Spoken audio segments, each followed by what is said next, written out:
Thank you so much for making the effort to come along today. I want to pay my respects and acknowledge the Gadigal people of the Eora Nation and also the land from which each of you have come from, to honour and respect your elders, past and present and future. I'm Anne-Marie Elias. I'm also known as the Chief Disruptor, with an E. I believe in disrupting the status quo for social change. That's been my passion and my driver for 30 years. I've worked in politics mainly. I've worked as a senior policy advisor on both sides of politics. I've been a VC of a venture capital firm, and I'm now caring for my mum at end of life. I'm here today because I also need some sanity. My mum is a very special person, and it's quite a privilege to spend her remaining time on this earth being a support to her. But cybernetics is critically important for a number of reasons. And that is, in a data-driven world that we're in right now, we could very easily lose our humanity. And so it's my great pleasure today to introduce to you a stellar panel of people from lived and work experience in this field. This is hosted by Spark Festival and the ANU School of Cybernetics. I'm on the board of Spark Festival. This is our 7th year of trying to galvanise and spark interest in the innovation ecosystem in New South Wales. So we bring together academia, startups, business, SMEs. We want to inspire everyone to understand that our innovation ecosystem is so vibrant in this state. And we want to bring it together to inspire you to do better. So I'm going to introduce each of the panel members, and I'm going to start with Alex Fischer, Head of Research from Paul Ramsay Foundation. Do you want to say a couple of words? Well, thank you, and it's a great pleasure to be joining you today and on this panel. So I'm part of the Paul Ramsay Foundation. It's a pleasure to welcome you here to Yerma Place.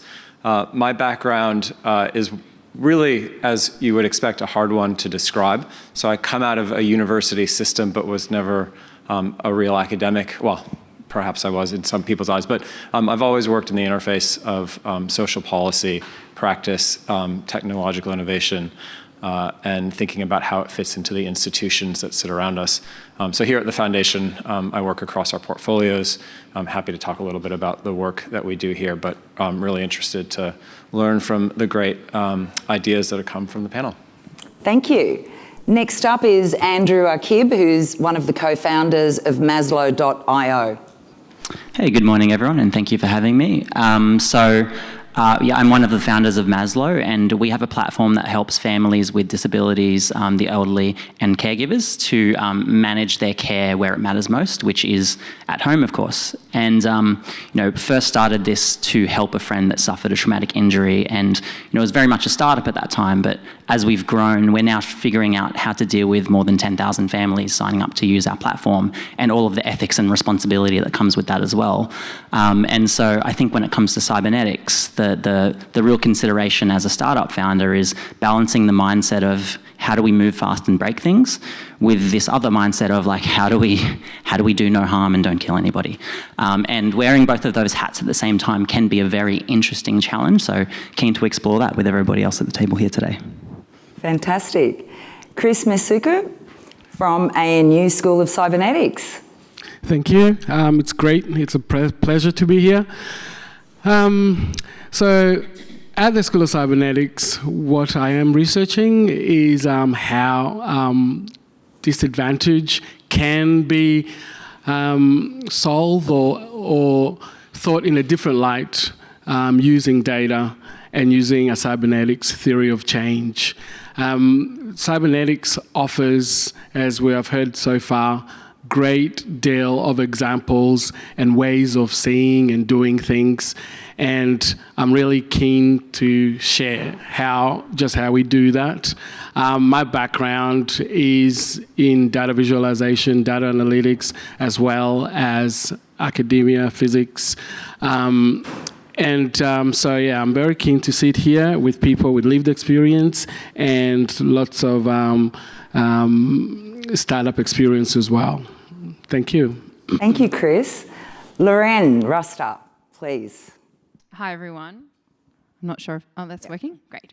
Hi, everyone. My name's Lorenn, and I'm a current PhD candidate at the Australian National University School of Cybernetics.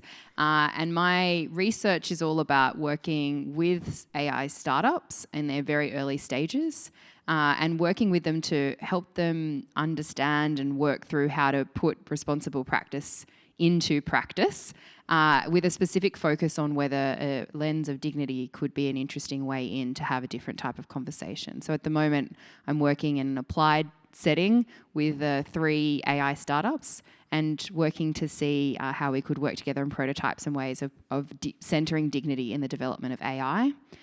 Before that, I was a strategy consultant for about 10 years, and most of that time spent with PwC's Indigenous consulting. So I'm sort of interweaving my experiences there of doing consulting in a different way with what I'm doing now. And the School of Cybernetics is an important part of that because of the way we think in systems and think through across disciplines. So I suppose I'm one of those hybrid people that doesn't have a direct home from a disciplinary perspective, which is why I've ended up in cybernetics, where all disciplines are combined and merged together. So I'm really interested to see how we can apply that to the conversation today.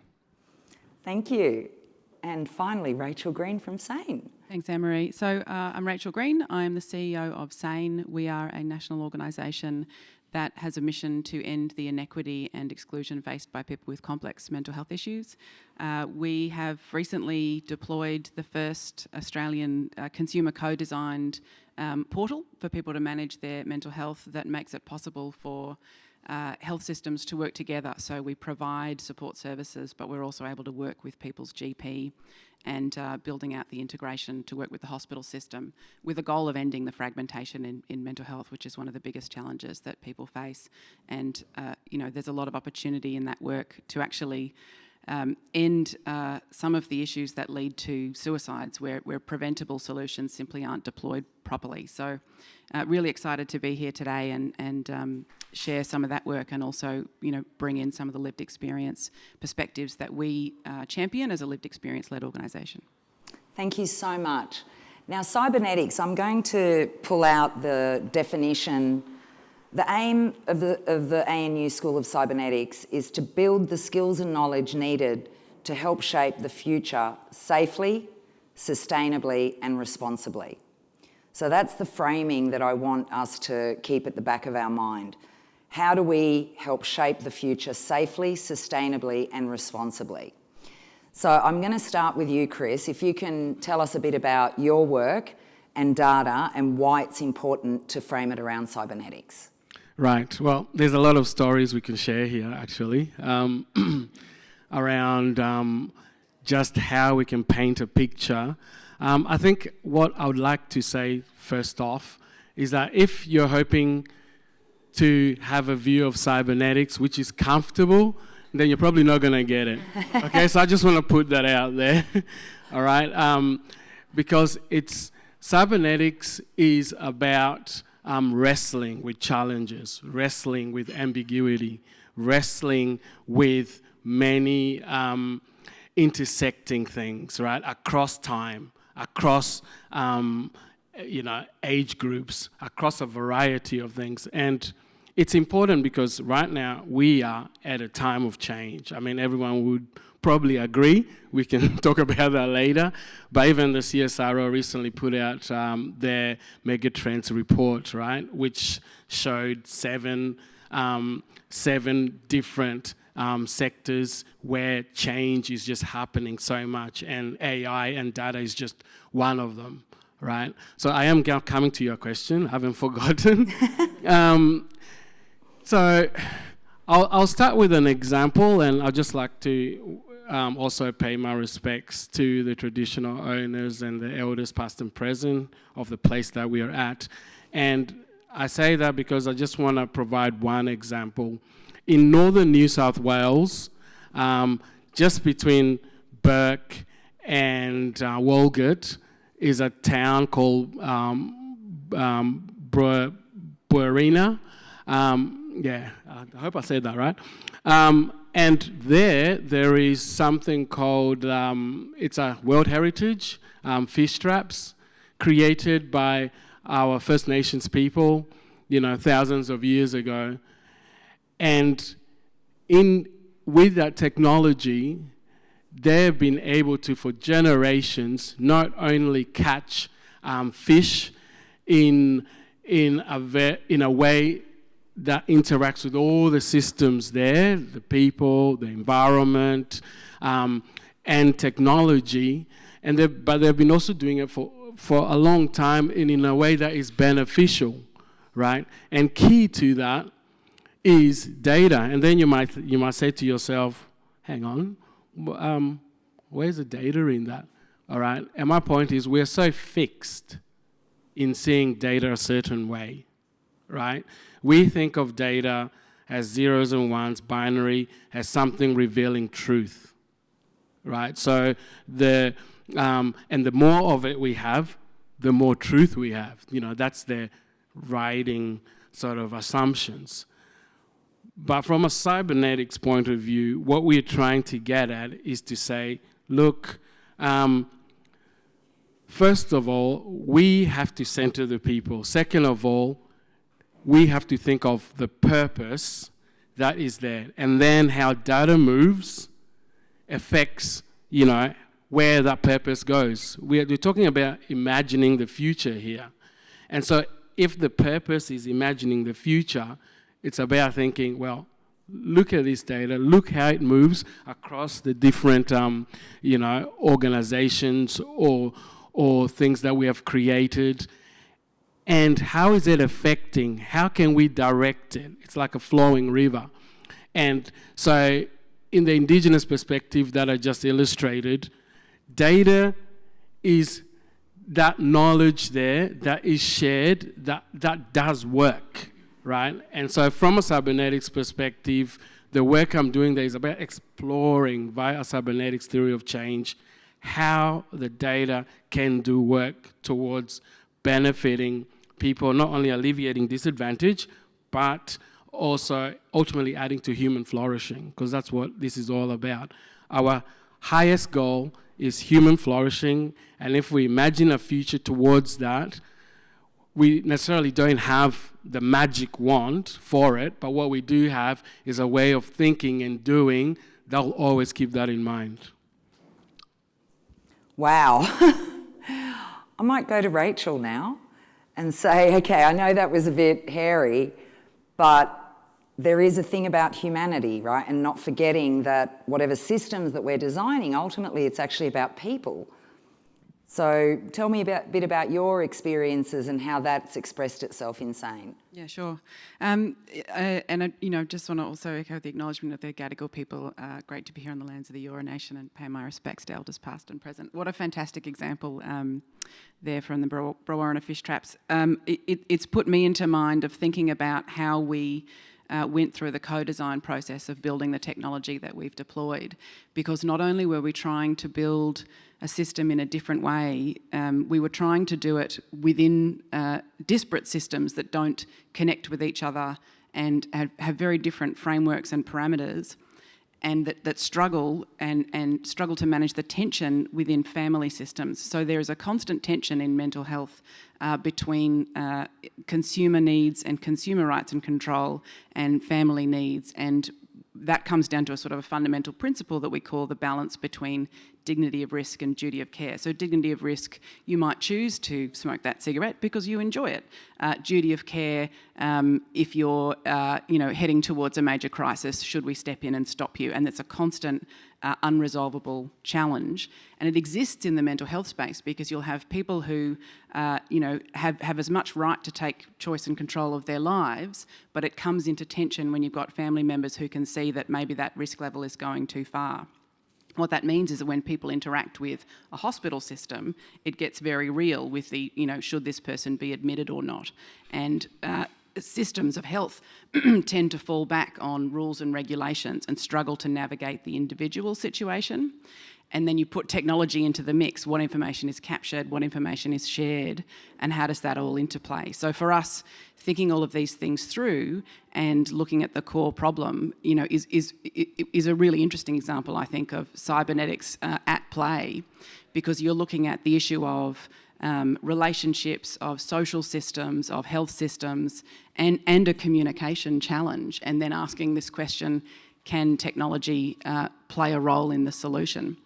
And one of the things we did very differently as a result of trying to navigate all that tension is think about how the system, what we call the customer relationship management system, so that fairly boring old tech, like it's not a fancy new app, but how technology could operate not in representation of a business or a service, but instead belong to the people and go with them where they go. So that's what we ended up doing in design, is building our platform to act as a bridge between things rather than trying to apply just one framework, which is harder than it sounds and requires a lot more money than we've got. But so far, proving to have a really good uptake from the people who are using it.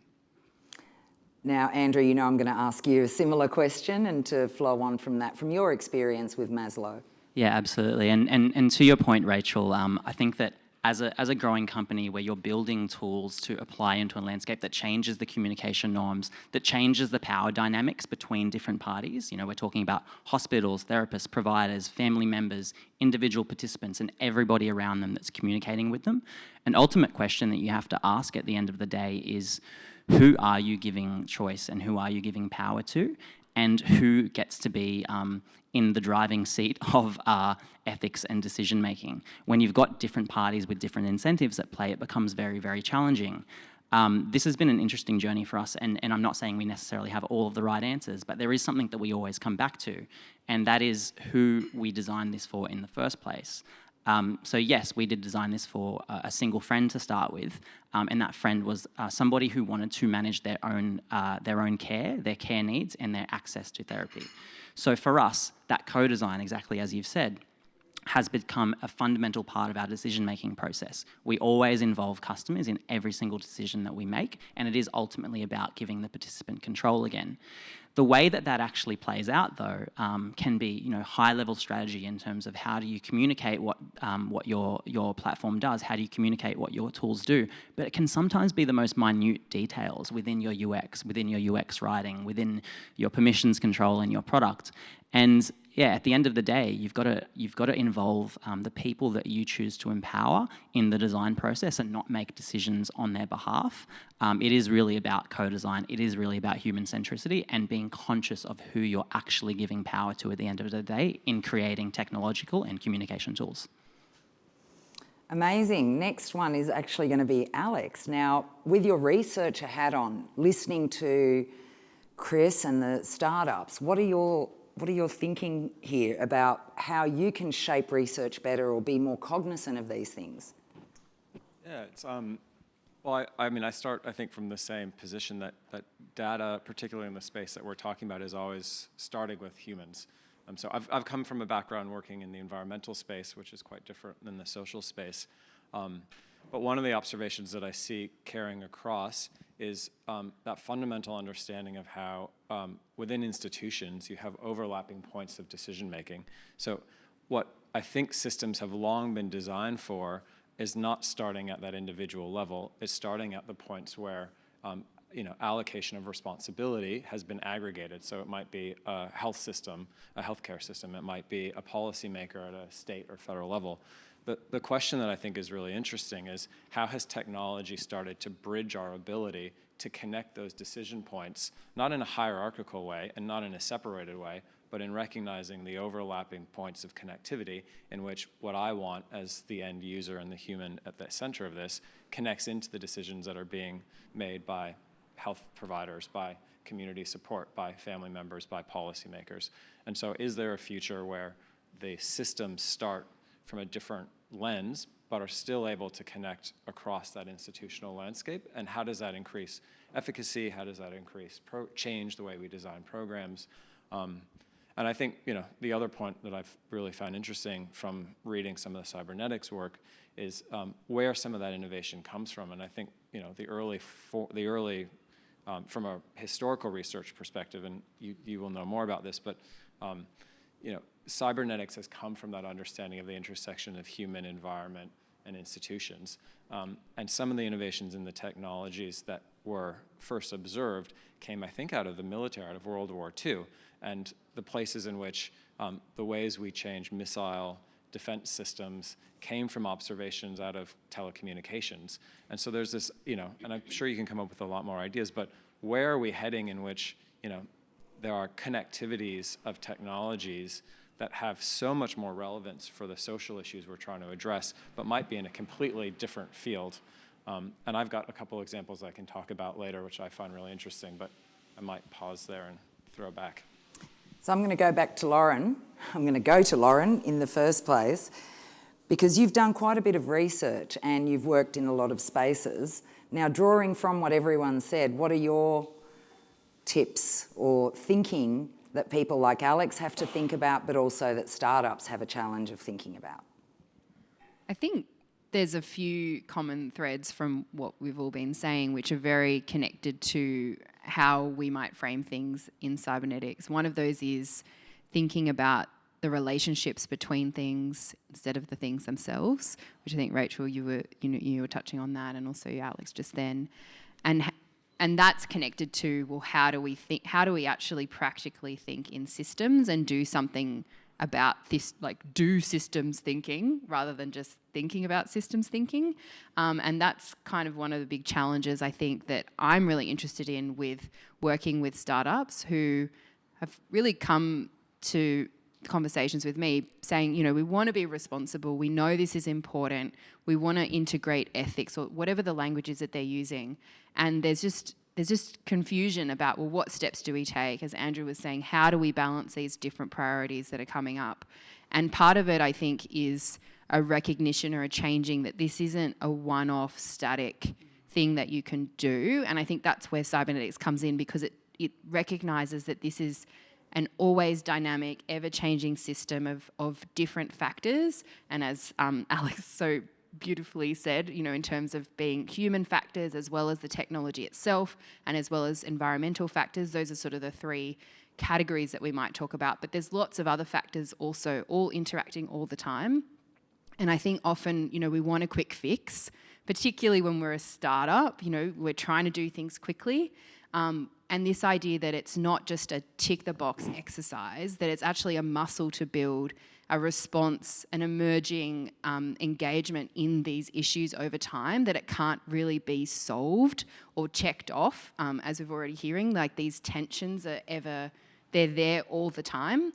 And there's some sort of, and we were talking about this in just the break earlier with Andrew, that there's like a humility that comes with that you're not going to actually be able to solve this type of problem, that it's a management of the different elements as they're moving over time. And I think that that's where a cybernetics lens brings a different part of the conversation, that you're not trying to solve the problem necessarily, you're trying to work out how the pieces might work together, but also see yourself as part of that system. So I think the other thing that hasn't maybe been mentioned so overtly is that second order cybernetics, first order you're observing a system, but second order you are part of the system. You're not actually just an external party. And I think that once we start thinking in that mode, then it becomes less about a problem that's over there, out there, someone else needs to solve, and more about, well, what in my role, in my organisation's role, in the position that I'm in, how am I influencing what goes on in this system? And yes, some things are out of our control, but being clear that some things are definitely in our control about how we might steer the system. So I think that there's a lot of connectivity between what people are saying around focusing on relationships, thinking in systems, thinking across different scales, and seeing yourself as part of the system, which I would all connect to cybernetics.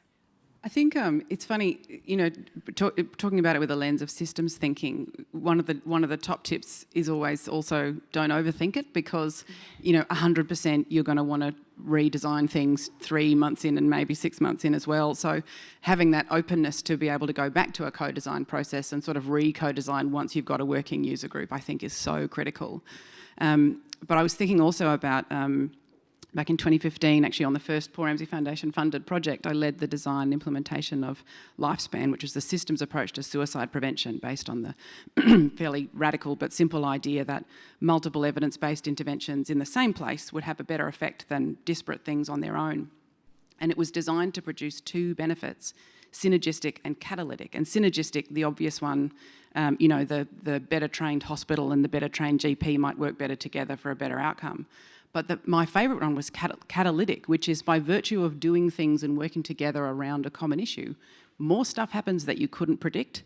And I think that's one of the really interesting things to apply the cybernetics lens to, because coming back to Chris's point about what is the data, what information is the community or the setting giving back to you, and being open to that, having structured processes of co-design and re-co-design, which is a thing that needs a name, to be able to get the feedback back from the system that you're working with and be open to actually changing tack. I think that's one of the most challenging things to do, especially where investment is involved. You've gone invested in this whole enhancement or feature that you were confident everyone wanted, everyone said in the co-design they wanted, and then you find out later that they're not using it because they've either got a workaround they like better, or turns out it isn't the thing that was needed. Having the confidence to be able to stop, or at least pause and kind of rethink about that, I think is a really important thing. And I wonder whether startups are better at that moving, changing over, or whether government has no chance of doing that because it works so slow. Andrew. Yeah, just to comment on that, I think there are some pros and cons about working in a startup when it comes to changing tack and responding to some of these things. So it's a bit of a paradox, because something that startup founders like to be great at is setting vision and a dream of the future, and that's always really rosy and optimistic, and that's the bit that you sell to your partners and your team and to your investors and everybody else in the landscape. But I think that anything that has a level of opportunity, you need to acknowledge the level of risk that sits around it as well.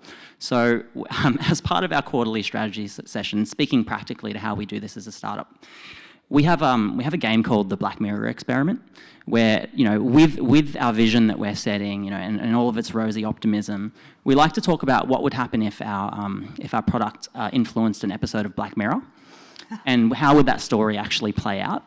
And it sounds like a really daunting thing to do and a really uninspiring thing to do. But again, I think that as a startup founder, you're not just navigating towards the rosy vision. You have to be conscious of navigating away from some of the pitfalls. And it's really easy to treat some of those things as non-urgent, especially where, as a startup with limited resources, you're often dealing with just getting the next thing right. But when you start pointing at some of the repercussions and things you want to avoid, and start putting a circle around them and articulating them and treating them as urgent, it actually comes with this added benefit of you often find something very practical, and you find something very valuable, and you find something that that if you just steer the ship slightly now actually does lead you towards a better outcome. So I guess in that I want to say, it's easy to ignore non-urgent challenges and problems as a startup founder, but it's also very, very disastrous to your longer-term roadmap and strategy. So I strongly encourage people to not just look at the rosy vision and future, but also understand the risk that sits adjunct to it as well. Chris, talk to me about risk. Well, our data and disadvantage project, we are focusing on maximizing the benefits and minimize harm. Now, unintended harm is something that is rife within data and data analytics. So, for example, I could give one example of, say, in 2017, when we had the Constitution, the Section 44 of the Australian Constitution that said, all people taking government office as member of parliament had to be able to show their Australian, citizenship, and that they weren't citizens of other nations, right? So this ultimately led to people being able to prove, where their parents came from, where they came from, where their grandparents came from, and all that. The reason why I say that is the unintended consequence there, a negative consequence, was that Indigenous people who are obviously First Nations people here, who are the original inhabitants of here, the members of parliament, many of them, most of them, couldn't prove, because first of all, until 1967, they weren't in the data set, in the data set that allows people to be able to capture their birth, etc. Right? So, and that led to a lot of unearthing of questions, So, and ultimately, that's also a data question, How do we now, in 2022, use data in such a way that those unintended harmful impacts are mitigated, or at least we are aware, right?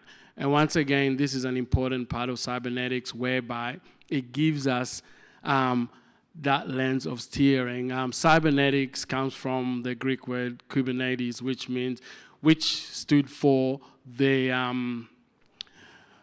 person who steers a ship, right? So cybernetics is all about steering and guiding, and being, once again, using that purpose to do that. And so the harm, so I'm very hopeful that the theory of the cybernetics theory of change that I'll apply to my data project will have this as part of its focus, right? Guide projects, and it's intended for reflexivity, what you said. It's really important for the people creating systems, working with data, to be reflexive, to be able to see themselves as part of the data subjects, so that they know they can feel how it might possibly be perceived and how to go in the future, steering that towards less risk. So let's look at that example. So say you were at the top of the Section 44. What would a cybernetics mind be thinking to mitigate that risk? How would you even see it? Right. The most important thing would be to ask the questions, how are we thinking of data at this point? Where does it come from? Who collected it? Because who collected it is very, very important, right? Because when we're talking about power dynamics, we're talking about, a lot of ethical things. I'm sure, Lorenn, you can add to that. So for me, it'll be about starting that conversation and about including many systems in play. Alex talked about different organizations and things like that. And then allowing for emergent solutions. Within a systems dynamic, it's really important to give the time for those emergent solutions. So we're not necessarily creating the solution, but we're creating for the environment in which there could be emergent solutions. So Lorenn, I'm going to ask you this as well. So the reason why I'm coming to you is because, for example, I'm thinking about the bushfires and the Indigenous knowledge around bushfires that was never captured or used. And then I believe that our friend Michaela Jade started working with some Indigenous park rangers in the ACT and getting them involved in that sort of stuff. That to me is such a missed opportunity. And there's probably countless examples of Aboriginal people understanding the land and the landscape. And I wonder what they'd be thinking about the South Coast and the Northern Rivers and the fact that people still remain homeless in those areas. But Indigenous knowledge is critically important, and that's what Michaela Jade has taught me. If there's only men working on something, or only white people working on something, that's the perspective that is shaped. So when you see people like us going on Twitter or LinkedIn or Facebook and saying, hey, diversity matters, and people shoo it, it's actually fundamental. Because if you don't have people from diverse mindsets working out a problem, you're going to get more of the same. Sorry, Lorenn. Don't really need to add much to that. But I will say that part of the challenge of this style of work is actually the art, if you want to put it that way, the art of convening of those different groups together. Because we talk a lot about diversity, but as Anne-Marie was just mentioning, we might have a pretty reduced view of what that diversity means, where we might just reduce it to, say, a gender target or something like that, when actually we mean a diversity in lots of different, a plurality of ways of thinking about diversity. And also then the rubber hits the road when those diverse people are coming together to actually work together on something. And I think often I had an interesting conversation a few months ago connected to Indigenous viewpoints around some sort of aspect of technology, and one of the things that came out of that was, well, we're gonna convene this group of people, and we're gonna select this group, and we're gonna do X, Y, and Z. And I suppose my response to that proposal was maybe convene the people to design how the thing's going to work, rather than convene the people to fit into a process that you, as one or two people, have already created. Because I think often, we think bring the diverse people, and then it will happen from there. But there's a lot that goes into selecting, finding, and from my experiences working in PwC's Indigenous consulting, I was part of the original convening, I suppose, of a group of people that eventually became the co-founders of that new business entity. And I remember at the time there was a lot of consciousness around, well, how we set up the terms of how we even have the first meeting or first meetings, in what location, in just the layout of the room, our expectations that decisions might be made in situ, all of these things were already creating an environment that wasn't going to get the best out of that diverse group of people. And sometimes you do it unconsciously. One really pertinent example was setting an agenda for a meeting.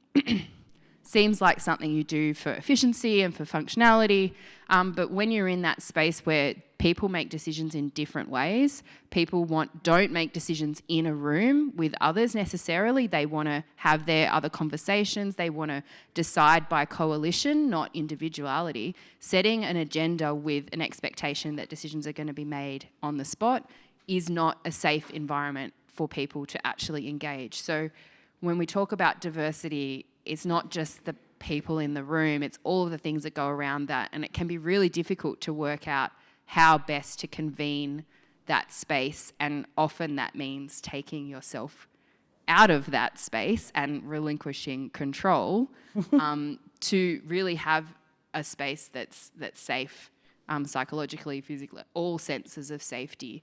And I think that comes back to a bit of my work in the dignity space, which is, well, how do you really enable people to feel seen, heard, listened to, acknowledged, recognised, and have that sense of their worth, their individual and collective worth, being valued in the process. And it, coming back to what Chris and others have said, it can be really small things that send signals that can change the dynamics very, very quickly. So there's a lot of self-awareness without becoming too overwhelmed about how to do that. And I mean, I don't think there's necessarily a guidebook, but I think knowing about how to actually convene or work out how to convene those spaces is a big part of that diversity conversation, and very connected to cybernetics, because cybernetics was also a convening across disciplines. Back in the 40s, there were anthropologists, people from physics, people from maths, people, very different disciplines all in one place. And, interestingly, convened by a philanthropist. The money came from a philanthropist to create those initial Mesiku conferences. So you can see some things that we could maybe learn from that interaction as well. So I'm going to go to Alex now and say, having heard all of this, what do people like you who are in the position of paying for the research, how do you make sure, what checks and balances can you have in place to make sure that the research isn't going to one class of people or one section of people or whatever, I mean, I think these are really fundamental questions and big challenges. How do you think about them? Yeah, it's a great question, and I'm relatively new to the philanthropist world, so I'll bring in my own experience prior and current. One of the things that I've been struck by is who asks the questions, and how do we work collectively to expand the understanding of, particularly with data, right? Like the person who opens that, the way we frame the question to begin with often guides what is being collected and what's being defined. So how do you open that process? And there's some interesting work that's coming out of GovLab in the US, a project called the 100 Questions, which is really looking at how do you bring together the kind of polymaths, so what Cybernetics was really well known for, which is the multidisciplinary, transdisciplinary expertise coming in together around a problem space, but also how do you bring in participation from communities, from agencies, from the organizations, and how do you pull that together in a way that you shape a shared agenda and a shared set of questions, but recognizing the variation and differences that sit within that. And so I think that's a point, on a philanthropist perspective of, it's not ours to decide what that question is. It's really about the process and the listening and the deep listening that goes into that formative stage that builds out the directions. And I think there's some really good examples then that lead into critical questions on the design process. I think you've all raised a couple of those in terms of who sets the agenda.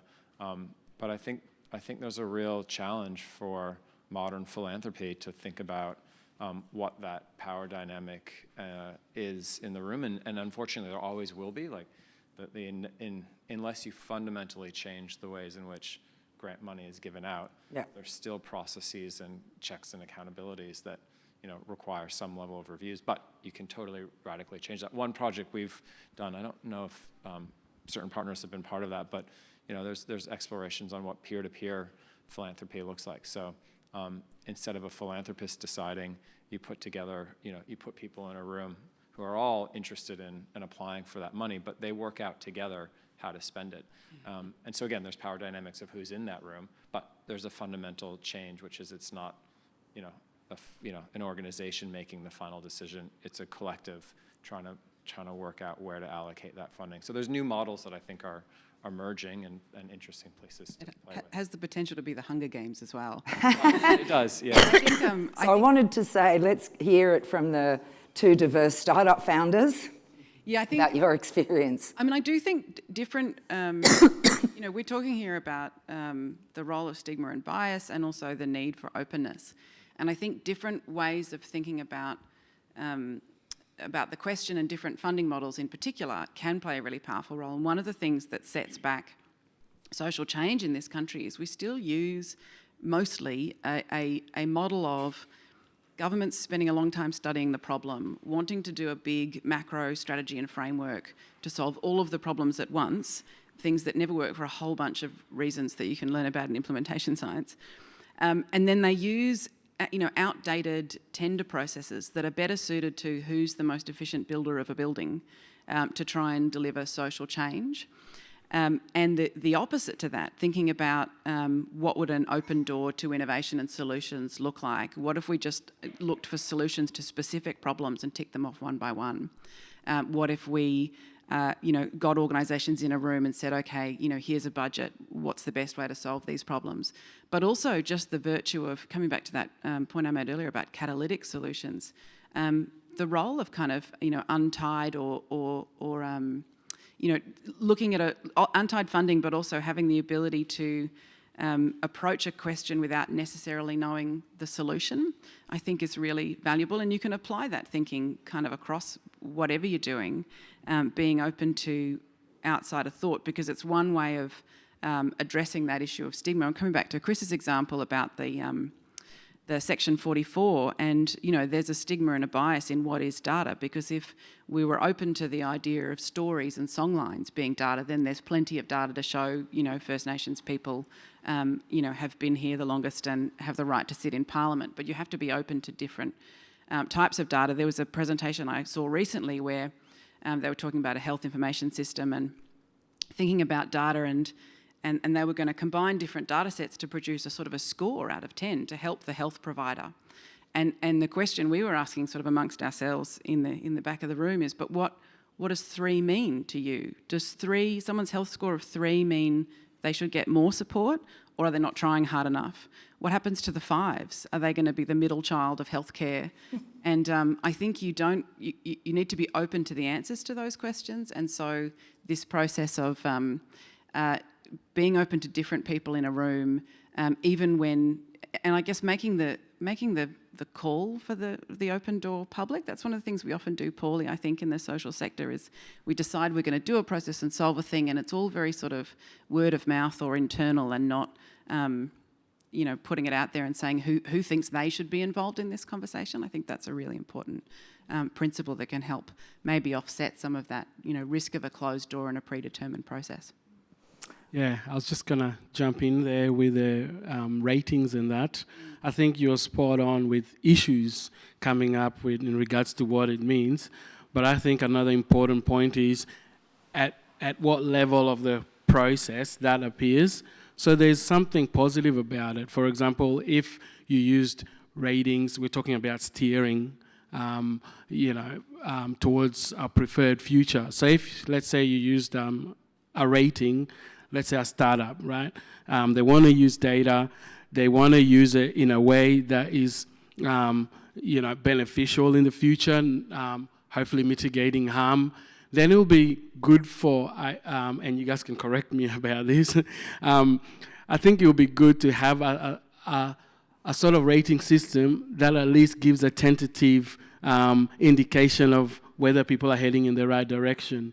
Okay, so you're going like this. Okay, well, this score means, okay, you're maybe straying a bit too far left from the purpose that you would like achieved. And I think there is a benefit there.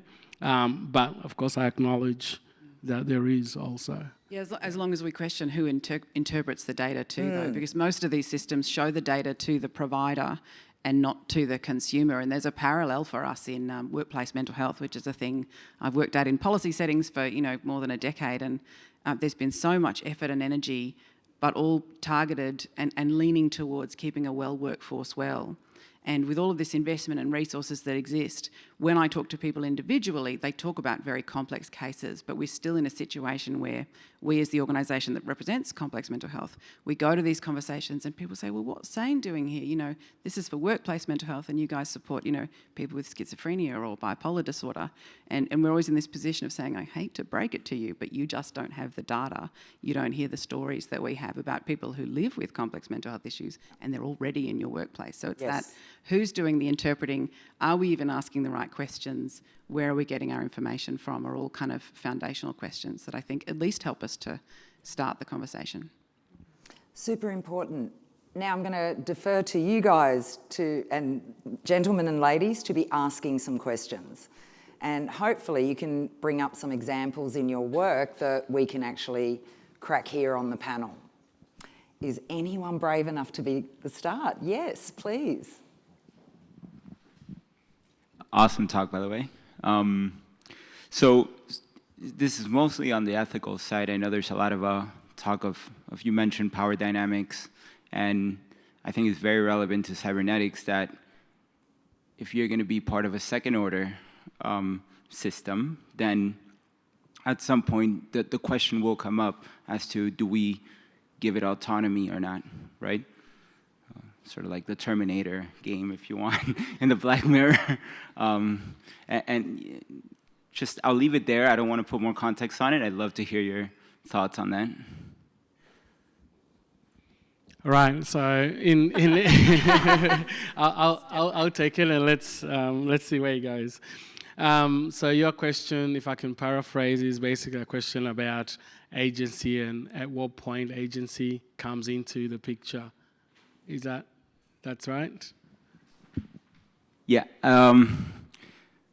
So if I'll give you an example, right? Please. There's been a precedent that sued Google because on Google it was saying that she was, mischievous, and Google was like, wait, but this is an algorithm, right? This is not us like putting it forward, right? So, where's the equilibrium point on on putting this filter and who gets to pick that filter, right? To say, okay, now, we're going to intervene, right, with the autonomy. Because then you're getting into the whole power dynamics issue again, right? Who's intervening, right? Decision. And what's the best way to do it? Like, it's the fatal arrogance of us, right? Like, to say, we know, what you were saying, government studies all these macros and all of these things, and then, next year is completely different, right? Yeah. I think this comes back to the balance between dignity of risk and duty of care. I don't think that it is a finite answer. We as humans, social humans in a society, have a responsibility to maintain, ethical oversight and responsibility of things. I don't think that there is a point that you could pick and say, yes, this thing should continue to be all the way autonomous and we shouldn't challenge it and it's doing its work and it's based on the data, because we know so much bias and influence underpins everything we've built, the whole foundations of, society and capitalism. So I think it's a constant tension, and the answer is probably more about continuing to think about it and continuing to evolve the way that we think about it and ask the questions, rather than there being a fixed answer. I don't think we should be turning on Skynet and just handing over control. I don't think we'll ever get the algorithms right. I mean, history is littered with those kinds of what did we bring in? The beetle to attack something in the cane, and then the toad to control the beetle, and so we're not very good at that as a species. And I think it's a constant tension that needs to be something we've always got oversight of. Something to add to maybe one of the questions maybe underneath your question is, what do we really mean by, where do we draw the line with responsibility? And I think that underneath that is, what do we actually really mean by responsibility? And I think that a lot of the tech companies are interpreting responsibility as their legal compliance. And that is one view of responsibility, that that it's really connected to liability, so covering your butt. Or accountability, showing you're working. So, that some people are saying, well, we're responsible because we have a set of AI ethics principles and we have processes and we have checklists. So those are two versions of what responsibility means, but there are others, and one of the other ones that I'm really interested in is responsibility as power. And that is, how do you use your position, the role that you're in, the organisation that you're in, and take the fact that you have a lot of power in that place, and with that power comes responsibility. And that's a different conversation. That's not going to be regulated by a law necessarily, at least not in the near term. And that's where these sort of conversations come for, what do we want to be known for? How do we want to attract our employees? What are our values, and how are we actually going to walk the talk on that? And I think that when you trace that back to, well, what does that mean for autonomy? Or autonomy of systems, it comes back to, well, are we okay with just releasing something into the world and saying, well, it was legal when we put it out there? That seems to be some of the underlying mentality here, which is we're not breaching any law, so we can do it. And I think that the flip of this conversation, and the conversation that I'm really interested in having with early stage entrepreneurs, is, well, what are you actually comfortable with? Because a lot of the AI ethics, we talk a lot about principles and regulation and legal things, but at the base of it all, it's what type of culture do you have in your organisation? What type of decisions are you making? Because from those decisions, how are you monitoring and understanding what the impacts of what you're doing are in the world? Because a lot of those decisions are actually coming from a culture that you've created. You as a human actually have power in creating a culture of your organisation, and a lot of that does happen early on. It's quite difficult to retrofit things, like we can see with Facebook, that or Meta. There's sort of the hands-off approach. Retrofitting is really difficult to do. Not impossible probably, but difficult. And so part of the interest for my research is, well, how do you start to do that in the very early stages, that this just becomes part of the fabric of how you make decisions, so that it's not something that you need to think about in, once you've scaled and you've become really successful, but it's something that's just the way you do things, and with a hope that that actually leads to more responsible products. And so then considering where autonomy fits into that value fabric of, where does the human need to be in the loop of what we're doing? where is it okay that it's not, and how do we keep abreast of those decisions and the implications as it scales in the world and other people take it on. If I can go to Andrew now. Yeah, just to touch on that, because you spoke about what does that look like in the early stages, and it doesn't have to be, you know, a Google algorithm or Skynet that you're releasing into the wild. It can be actually a lot smaller things than that as well. And just to be a bit vulnerable here, I'll share what that looks like for us. We still listen to and like manually onboard every single family that comes onto our product. And one of the tensions that we've had between, you know, our investors, partners, and the need for growth is like, do we release this thing into the wild and make it self-service? But it's kind of this interplay between what is our means to control our influence and what is our actual influence on the world. And if your influence on the world outweighs your means to influence, control it, and make ethical decisions around it, then you've kind of lost control of the ability to even do good in the first place. So for us, making the decision to still listen to the needs of every single family that comes on and listen to the nuances and also the potential impacts, for us is essential to keep us grounded and to keep some degree of control over the potential repercussions of what we're actually doing. So yeah, it could be as simple as listening to your customers through how they choose to use your tools, and then building safeguards in to prevent negativity in that. Rachel, you've got a very, very similar experience. I mean, you're dealing with people's very personal data. Yeah, that's right. I was actually thinking, though, too, that it's not, you know, we shouldn't limit our thinking to, you know, about controls on what we do to be just about compliance and regulation. The lessons of the Banking Royal Commission and, you know, the advice that came out of that for boards, just because you can doesn't mean you should, and how are you testing your thinking beyond regulatory compliance, I think is a really, really important one. And we're seeing movements that are actually going to play that regulatory role, like, you know, sort of shareholder activism that you're seeing cropping up, and encouraging super funds to drop fossil fuel investments would be one example where the business is operating legally, but the social licence is being challenged. And I think that's a movement that is growing. And one of the ways we can I think support that as a sort of an unofficial but community-driven control mechanism is actually supporting advocacy, which sometimes gets sort of seen as old hat, like peak body advocacy movements.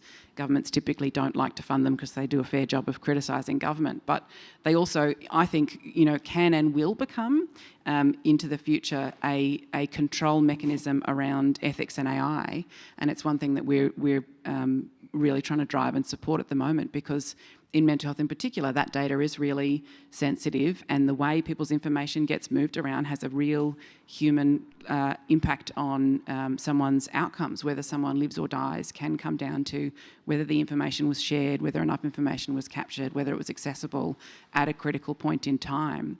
And, you know, the design of systems and apps and products is happening, you know, at pace without pretty much without consumer and carer involvement and advocacy. So one of the things we're working on at the moment at SANE is the establishment of lived experience alliances to actually do the thinking and produce insights and advice and do thought leadership on that issue, because you know, we've got one little saving grace in Australia being sort of slightly behind US product development, but it's all being built to go to global markets now, because that's the world we live in. And so supporting advocacy movements to do their own independent thought leadership about this sort of thing, I think, is something that will become really powerful into the future, because that you know, if it stops people buying your product ultimately, then it really does threaten your business, even if it was, you know, a cool thing that you thought you should do at the beginning.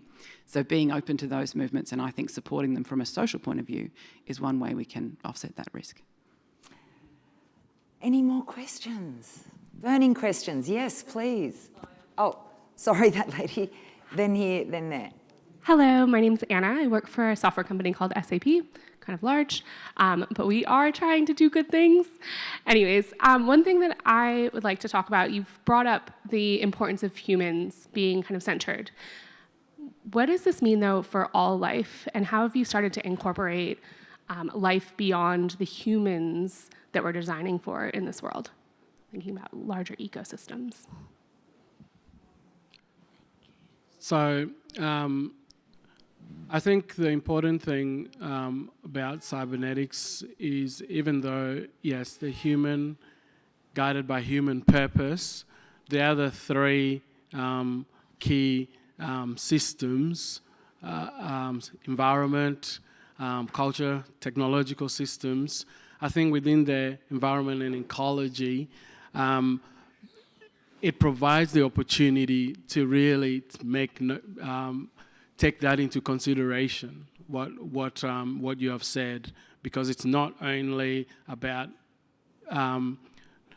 our purpose includes those things. From a cybernetics perspective, when we're trying to create solutions, like say, in my case, data solutions, cybernetics offers this way of taking all those into consideration, and ecology and environment plays a big part in that. I'm just trying to think of an actual example which I can give. Lorenn, would you?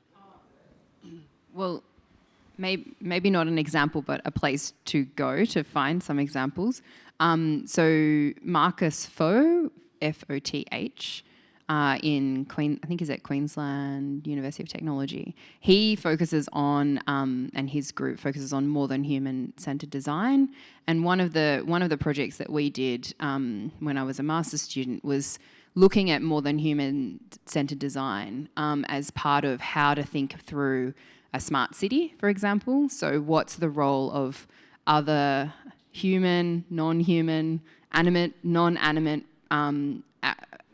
objects and non-objects, depending on how you want to define it, in that system. And I think one of the things with cybernetics is that there is this focus on the system having a purpose, and often that purpose is, defined by humans. But the role of other objects in that system is really important. And obviously, when we start to talk about like human-machine collaboration, we start to get into another realm, which is how do we work with machines and team with machines, and what does it mean to have a machine that's designed in a certain way? How does that impact us as humans? And I'm really interested in the dignity impacts of that. So thinking about not just the impacts in terms of practical impacts, but also in terms of like the emotional side, like how does it feel to work with a human? Does that erode our sense of independence or autonomy? Does it enable and empower us with more information? Does the interface with a machine hinder or thwart? And all of these things in many ways can be designed, but then at the other end of the spectrum, we just don't know in many senses. One person's interaction with the same machine might be very different from another. So I think from a dignity-centered perspective, when we think about the unique identities of different people, you're not 100% sure what the reaction might be. It's possible that it could, trigger something inside an individual human that it might not for a whole group of people. So this is where I think when we're talking about non-human actors, we are also talking about the relation, coming back to what we started earlier on. It's not just the objects itself, but it's those objects in relation to each other and to humans and to other parts of the environment. And so it's a really fascinating question. And if you're interested, the School of Cybernetics is also running a human-machine collaboration symposium. It's online and in person, but it's in person in Paris. You might be swinging by. So if you want to Google algorithmic futures, there's a series of podcasts, and there's this symposium happening in December, specifically on human-machine collaboration. Next. Hi, I'm Kimberly. I actually work in government helping entrepreneurs grow their businesses and provide grants and what have you, but I'm also on a health board, so this is all completely relevant. And we've also just experienced a suicide in the family, so every one of you has something of interest to me today. What I'm actually interested in, the question I want to ask, is got to do with how do we get this into boardrooms? I'm really interested in your conversation today because it's grassroots, but really I think we need to also tackle top-down, and as a board member I'd really love to know how to open up that conversation, know what other research is being done so that I can start living it and doing something with it without having to do a PhD. Good plan. Look, I think that there's one trend here on cybernetics being the vulnerability to have community consultation. And I think that reframing community consultation at a business level away from being or feeling like a burden to actually being seen as an opportunity. I think when it comes down to it, community consultation gives you more exposure to the right data points of the community that you are going to impact. And, as a startup founder, I'd say that's something that you can actually do with minimal resources. It doesn't need to be expensive. It doesn't need to be burdensome, but it's always impactful because all you're doing is exposing more insights. You're having more conversations and you're having more diversity of thought into what you're doing and how you're going about doing it. I think the other part around it is by actually engaging in really strong community consultation, you open up massive opportunities for growth as well. Like, what's more empowering than having the community that you're actually planning on engaging or providing value to, becoming advocates of what you're doing? I think that, reframing it away from being seen as a burden to an opportunity for value and an opportunity for growth, as well as an opportunity to be ethically driven, helps bring it to a boardroom or business decision-making level. And a couple of tips about that. Do your research. People have been consulted to death. No, really. People are consulted to death, right? If you go to the Northern Rivers, they'll look at you and they'll say, hang on a minute. Health came last week. Justice came the week before, right? So part of it is about coordinating the effort so that health is not going in isolation, but if other people are going, back it up. Show the community that you've looked at the research before. So you're coming from a point of understanding of all that research that's been done before and people have expressed what they want and what they need and what they think, and you start from that. And then the final piece is go back and tell them what you're going to do with the work. Because we consult with people to death, to an inch of their life, and then can't be asked to go back and say, oh, we came a year ago, 3 months ago, 9 months ago. This is what we're going to do with your effort, with the stuff that you told us. I'm actually interested. So all the customer stuff, my background's customer experience as well. So done that, but I'm not interested in operational level. I'm interested at a strategic level and the discussions that's very much around the boardroom table. When someone comes in and talks about the mental health in our district, I've requested a summary of what's going on because no one keeps data at a top level. You might have it in the hospital, but you don't have it in the community. There'll be other issues that are going on, domestic violence, and we see it in the emergency. So I'm really interested at a very senior level where you've actually got 2 minutes to have a conversation and to actually influence and encourage thought. And what would be some of those triggers or things that we can do to just get them all to be thinking a bit more broadly on this page? Unintended consequences, Chris. So what I'm going to say is not going to be, silver bullet for you. It's not going to be the solution. But what my data project aims at is, in ways, what you're saying about the data decision makers. And it's about instilling reflexivity. So what I mean by that is, with the research we're doing, we hope that people who have data decision-making power, higher-ups, can be more reflexive in that they can be more empathetic and be able to understand why someone, for example, from your perspective, will be wanting to communicate, and it's worthy to listen to, not just someone with a PhD, like you're saying, right? Because we think that is really important, and it's our cybernetics. It's a key part of cybernetics approach, whereby we try to raise awareness and actually instill that culture of reflexivity, being able to be reflexive and hence accommodating. And in some way, that's what I'm also going to be addressing later in the workshop as well. So if you can hang around, Chris has a workshop later and Lorenn has a workshop tomorrow, both very much associated with this panel discussion. Alex? I'm reflecting on this one. Yeah, it's really hard.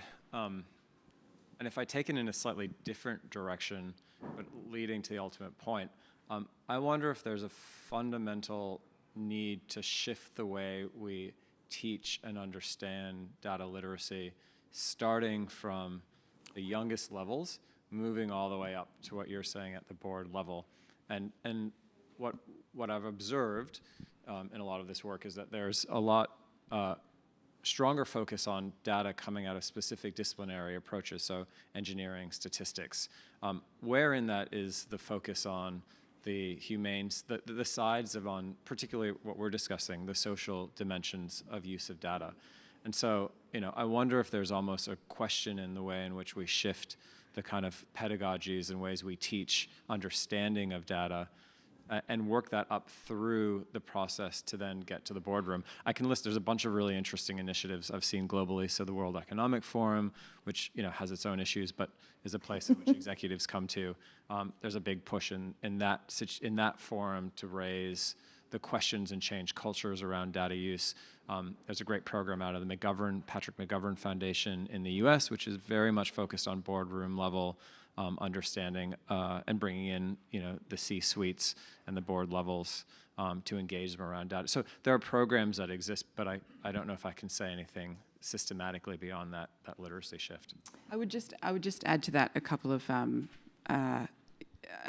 we approach the data literacy problem specifically because particularly in community services, data technology is seen as the job of IT or maybe the job of someone who's got data in their title, and most small NFPs don't have that at all. And the cynic in me answers your question with give it a decade, because Gen X is starting to be in charge of things and that'll weed out some of the people who aren't interested in this. But I think rethinking the boardroom and what its role is, where it's happening, how it's happening and who's speaking, leaning on governance principles. So case studies that remind directors that they actually have a duty to make good decisions, and where they don't have all the information and don't understand the topic, they're actually supposed to be seeking external advice. And then using that and using a good way to sort of frighten boards into paying attention is some of the scarier examples of cyber breaches or governance failures where directors were held liable for a company not asking enough questions and not getting enough advice.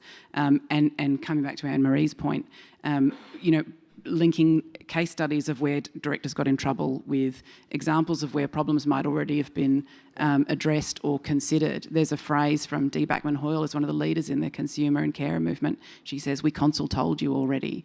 And so being able to bring those threads together for directors, but the fundamentals of good governance, diversity on the board, younger people on the board, different disciplines on the board, and pushing boards, putting it on the agenda. That boards sometimes do it as this boring thing. We've got to redo the skills matrix. We've got to do that assessment and govern ourselves with a 360. And it's often a tick and flick exercise. Yeah. But you can use those processes to your advantage to get the board revealing to itself the challenges. That and user stories gets people's attention. Next. And then Abu, and then the gentleman. Thank you. Wonderful conversation, and I'll just, build on what was just talked about there, looking at competency of the board. If you look at particularly large organisations, they're information businesses. Most businesses are information businesses, and the competency of boards at this point in time, I think we probably have to give it a decade or so before those competencies get changed, unfortunately. My question is probably more around, and related to that, just like subtle changes in language that you can use, and I'll kind of ask the question around what happens when you change the design from design for to design with, and focus on co-design. What are some of the challenges when you're thinking about at different scales of involvement and engagement, like moving beyond consultation and committees, which is absolutely exhausting. I kind of work in some of that area, so dealing with government consultations over and over again is absolutely overwhelming. But what are some of the challenges that come when you, as a startup, you actually want to co-design and you actually want to incorporate the views, perspectives, needs of diverse stakeholders, and what are the ways that you think about different types of expertise that need to be brought in? I would say aim for co-production. So if you Google the Victorian Lived Experience Framework, and there are a bunch that have this in it, but that's the one I can remember off the top of my head, it has a sort of a schema of from just doing the thing from consultation through to co-design and then co-production as the goal, where you're looking at more member-based models. How do the people that you're designing with or for actually own the thing and co-produce it with you? And it's a really useful framework for changing the language, and it gives you sort of descriptions and tips and tools for how to do it at each stage and how to check that you're doing it meaningfully, as well as the sort of, what we were talking about before, the sort of co-redesign and coming back to it and having those feedback loops built in so that the people who helped co-produce it with you, ideally, are the ones that sign off on whether their input was heard and whether it was designed in a way that was effective to the goal. And those frameworks in the mental health space can be, I think, incredibly useful for helping think about that problem and put language to it. Sorry? Oh, the Victorian Lived Experience Framework. So it's a mental health lived experience framework, but it has I'm not sure whether they originally produced that schema. It may have come from somewhere else, but you'll be able to Google it if you find that. And it has this framework from doing it yourself, consultation, co-design, through to co-production. Thank you. Abu? Hi, Abu from Tender Trace. Great chat so far, really interesting. I think it comes from a very, I suppose, selfish and personal perspective here. So we decided to build an algorithm that would measure, I guess, government procurement teams and the way they enter data into tenders and scoring them, so to speak. And I guess it's quite interesting to see how government responds towards technology. So my question simply is really, how do we get government to collaborate? How do we get government to be proactive rather than reactive? Pre-tender processes. I mean, the problem is once a tender comes out, it has a set of criteria and a scoring matrix, and then this panel of interesting, thoughtful people go and read them all, and they score it against the matrix, and they come together and they aggregate their scores, and what the numbers produce is what gets funded. And the amount of times I've either been on a panel or heard from a panel or had the outcome come back with really interesting, really innovative, didn't meet the scoring criteria because the answers to these other ones just didn't hit as high and you didn't make it through the averages. So pre-tender processes where people have an opportunity to just come together around the problem and discuss solutions that aren't, painful consultation, but actually an opportunity to pitch solutions, I think would be innovative. But I think one of the challenges is with the procurement process and that scoring methodology not having a layer on top of, did we maybe ask the wrong question? Because you put a tender out, you'll get answers to the tender questions, because that's how people write tenders, is to try and answer the question in the most thorough way possible. And if the question's wrong, you'll end up paying for and funding a thing that doesn't fix the problem or fixes a thing that wasn't the real problem and misses an opportunity. So I have a great example about that. I worked for Andrew Constance when he was Minister for Ageing and Disability. And the first thing he said to the department is, let's go out and consult with people with disabilities, their families and carers. So the department heads left the minister's office and went and foraged away for 2 weeks. Then they come back with $1 million proposal from KPMG. And I remember sitting there going to Andrew, what do they do all day? What do they do all day if they don't know what families and carers actually want? So long story short, I ended up sitting next to the lady that won the tender for KPMG, and I said to her, gee, did you know that UK and Canada had the NDIS a decade before us? Did you actually look at that? And she said, no, we weren't asked. We weren't asked. So critical to me right now is who is asking the question? Is it the right question? Because you're not going to get the answers that you need if you're not having the right people ask the questions and the right questions being asked in the first place. So just one other thing that I'm thinking as you're talking there is, I feel like one of the things with procurement processes that is very limiting is the way that we think about the feedback loops. It's a very one-way kind of process, and opening things up beforehand creates a different type of feedback loop.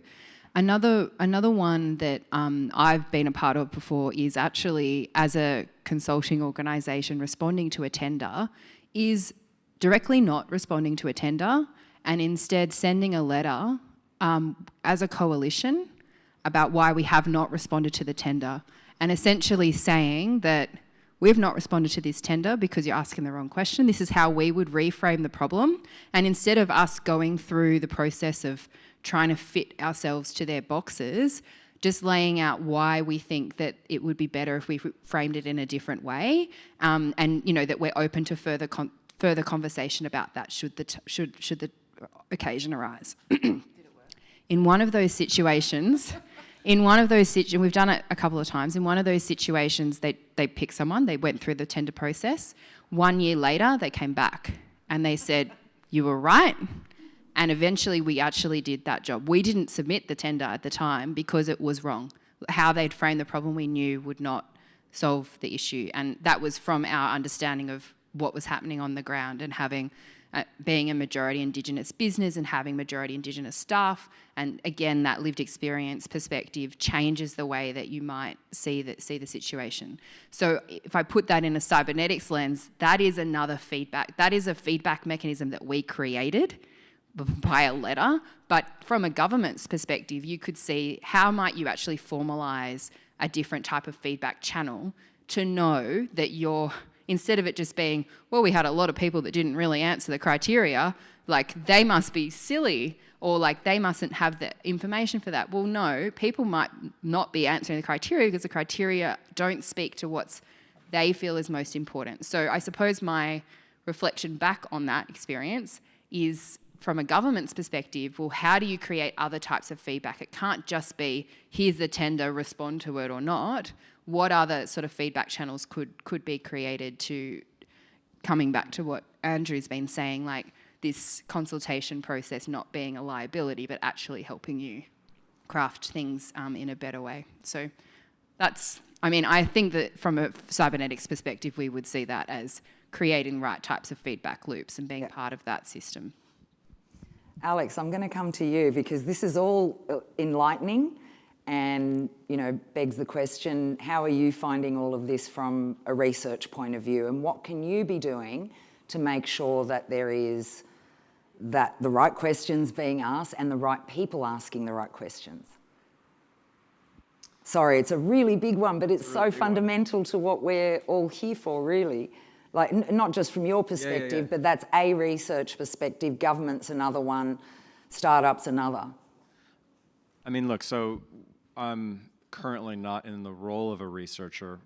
No. The foundation is we're playing a role of supporting a network of research projects. So there's a dimension in this which is probably really valuable for us to take away in that consideration of, there are requirements that any funder has in terms of alignment and what the general area in which you're looking. But back to some of these earlier questions, where are there leaders and coalitions and points that reshape the questions that we may have started with, being flexible, as you've just said, in that adaptation. We don't run very many structured funding calls as a foundation. We have a very different approach, which is very much in line with the working with a network to develop out the ideas. It goes to the same principles and holding those principles core of who's at the table and who's leading and participating in that. But I think from a broad research question, I do hear a couple of things coming out here, which is that tension that will always exist between the kind of systems level data infrastructure that government uses to drive decisions versus the enterprise and reshaping of a set data system that starts and is grounded with individuals. And I think there's an interesting research question that might play out, at a more macro level, which is what does it take to shift the cultures within organizations, government, funders, researchers, and others to really shift that? And how do you balance it? Because there are still, huge values when you're looking at scale, when you're using, I'm a geographer by training, so it's at times hard. You can come down to the micro, but you can still look at the macro. Anyways, I could keep going, and happy to have that conversation separately Chris? if there's ideas. Yeah, I'll just to add to that point, Alex, in the data sphere, it's often talked about data at rest and data when it's flowing or moving. And I think being able to have the right balance between those two, especially when you're talking about infrastructure and, making data work for people and for benefits, it's from where we stand, it's more about, giving it flow, but transparency and a good governance. And obviously all that, like we've been talking about, is based around relationships within and between systems. I think that's very important. Lorenn, sorry.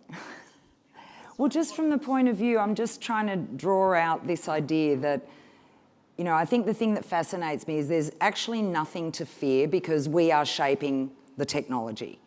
So humans are actually behind making the decisions of how we're going to use this technology. So that's why I want to come back to you, because that's in part what cybernetics is looking at. So, yeah. So one of the things, so that whole idea that we're shaping technology is part of it. And the other part of it is that the technology is actually then shaping us. Yeah. And this is where I think the broader conversation around responsibility comes back, because often, we're operating in these silos and we're separating things out and we're thinking in a short-term time frame. But when we think in a much longer-term time frame and we're developing technologies, or we're the next startup, or we're the next big idea of how we might change a system, those things then shape us as humans. And so some of the examples that I use to sort of illustrate this point with some of the startups I work with is actually, historical examples around, when we think about the creation of the axe, that was a technology that then shaped us as an upright species, scientists think, and it created economies around how we, gather materials to create these axes, and it shaped societies and it shaped us. And if we think today, when we think about all social media technologies, these are things that we're creating, but they're also then shaping our attention spans, and they're shaping the ways that we think about the future. They're shaping our views on body image or mental health issues. They're active. There's an interactive stance between what we're doing and what then shapes us. And so one of the things that then that brings into light is a movement away from technologists thinking that what they're doing is neutral, which is actually more common than you might think. Is like the starting point is we're building a platform. It's neutral. We embrace a neutral standpoint, but actually nothing is really neutral. So I think that putting it in this framing of, these things have an implication bi-directional, and over time, if we believe the hype that you're going to become the next thing that impacts 1 billion people, how is it going to impact those 1 billion people? How is it going to shape us, not just in the short term, but in the longer term? And that really opens the conversation to a different place. Yeah, I think it's funny. Cynical me is on the opposing side of the argument that technology is shaping us. I saw an ad on Twitter yesterday for someone who's built an app that you can put on your phone that'll force you to pause before you open social media. So it's just controlling the opening of it. It'll show you its screen first and tell you to take a breath and show a riser up and down. And he was proudly saying, I'm checking. He was trying to avoid unconscious social media checking. And he said, I'm down 40%. And it's like, cool, but maybe we should question the role of social media and in handheld devices and the impact it's having, rather than add another layer of technology on top to reduce our ability to self-control. And I think there are so many examples of this where it's been really problematic. If you've been to a supermarket lately, I went to a convenience store coming through the airport yesterday that had no one on checkout at all, because of course the technology's evolved and shaped our behaviour, where we're all fine now being unpaid checkout workers. Yes. That's our job now. And there's a real risk here in health and social services that we're very cognizant of at SANE, where governments can see digital services as being a good, cheap solution to avoid having to pay for bricks and mortar services. And that's really risky from a human geographer perspective, because people, it turns out, like being together in places. And so whilst it's really interesting to explore how digital can support place-based activities and services to connect, we've got to be really careful that it doesn't lead to the exit from governments of actually supporting place-based services, community centres, health centres, and have you all managing at home from an app. Just because we can doesn't mean we should. And that, you know, there's a sort of a macro lens here about the risk of digital being seen as a be-all and end-all, when actually, you know, the sort of the mental load and the impact it has on your individual executive function. You now need to manage all the apps and reminder apps and different email accounts and setups, to all of which was sort of meant to make it easier to live your life. My husband said to me the other day, I'm not sure the washing machine has made it easier to, because we've got 3 kids, and we call it laundry mountain. And it's true, because when you had to wash fabric with rocks in a river, you probably wouldn't have amassed the amount of clothing that we've got in our household. And so, you know, the washing machine technology to the person who's currently washing in a river might initially save them effort, but not if it then leads to an increase in the level of clothing. So yeah, this constant tension of technology doesn't always solve the problem. Sometimes it just creates new problems. So one last question, and there is one thing that I will get you all to look up. There's a woman that I met about 10 years ago, a woman called Amber Case, and she is based in the United States, and she says that the biggest challenge of our time is calm technology. Because we are an extension of these. I haven't stopped touching this because I've been tweeting, but even when we go to bed at night, people can still contact us. And we wake up in the morning and there's all these notifications from the time that we've been asleep. So the biggest commodity now is calm technology, things that actually don't distract and stress us, but that remove technology from our line of sight. Sorry, final question. Sorry, I'm glad to have the last question, maybe. My name's Gary Miller. I wear a couple of hats. One of them is as a PhD candidate at UTS. My area of interest is computational literacy. And so picking up a couple of threads that have been said before, I'm a little bit of a archetypal geek type, but I see, anthropologists and linguists tell us that societies that are pre-literate are fundamentally different from societies that are literate. And we've already had data literacy mentioned. I think we're coming into an age of computational and data literacy. It's already been mentioned that just wait for the next generation. They'll understand this stuff. I've got, so the question is, how can we use the coming computational data literacy to help shape a better society, to help shape a society that is more harmonious between the environment, between anthropology and society? These things have kind of big conflicts. And if someone like me, has ideas on what might be directions we can point in, where's the outlet for those? Well, I guess first we would have to question, is the coming literacy really coming, and is it what we think it's going to be? Because my husband's going to feature a bit in this panel.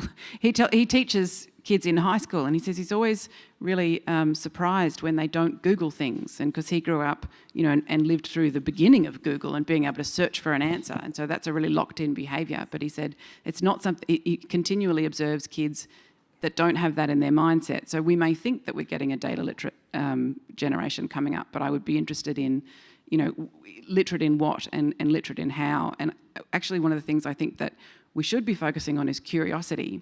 One thing we do well, I think, in this country that, perhaps isn't a strong feature of the, social and cultural frameworks of other countries is, a reasonably good focus in the sort of the way that we approach education of analytical thought, this idea of questioning things. And you see it writ large in our political system, where the whole, for all of its problems, question time is people throwing questions at each other and disagreeing and calling each other out. It's a really cultural Australian thing.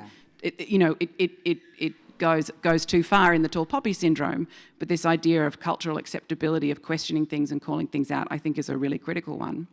And the challenge we have at the moment, coming back to the board question, is that we've got, this idea of technology being someone else's problem, and other people who might be really valuable in those conversations feeling like they don't have permission to play because they don't understand the technical terms and might put a foot wrong. And that's where openness to this idea of curiosity and supporting people to think more analytically and question things. It's like I'm still struggling for a way to talk about compliance culture as sounding like a good thing. We should be in the process of checking. Did the thing we said we'd do actually happen? Did it happen the way we thought it would happen? And did it work? And was it actually a good idea? And the processes that do that are actually good compliance and governance, fairly boring processes, but they lead to a culture of not just questioning, but it being okay to question and go, hey, that thing we just did that work? Maybe we should stop doing it. And making that a cultural and social norm and mechanism, I think, is as important as data literacy if we want to have the impacts that I think you're looking for in your question. Yeah, and I'll just jump in as well in terms of the computational futures that you have talked about. A fundamental problem is how, even us all sitting here, how we see data, how we see computation. So the initial thing to do prior to thinking about how can we teach data literacy better is to really fundamentally question what we mean. What do we really mean by that that data? What role is it playing? What do we want to achieve in the future? These prior questions are really fundamental, because if we don't do that, what we are dealing with at the moment are embedded presumptions which might not lead us to the imagined futures that we want and we prefer. So it's about really asking those fundamental data questions that are related to people being together, connected with the systems, the environment, and the culture. It's really critical before we even start to teach it in a way that I'm thinking that you're asking.